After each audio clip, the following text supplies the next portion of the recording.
Today we have a lot of animals and some dinosaurs.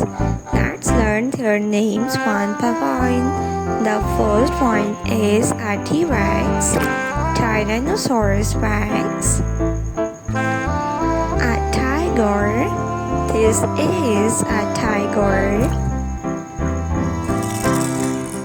A starfish, this is a starfish. The next one is a lobster. This is a lobster.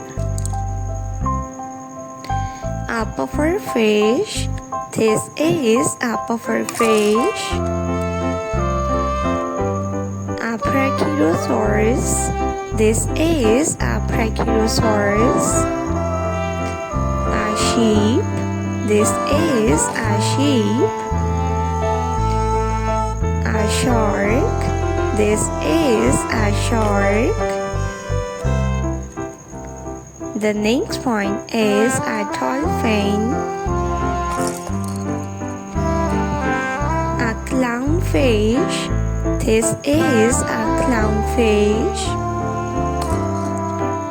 The next one is a sea lion. This is a sea lion.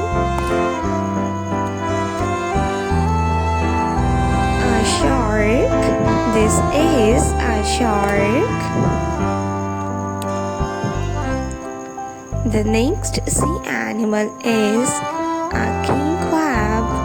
This is a crab.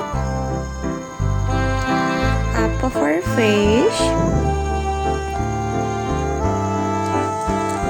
The next one is a king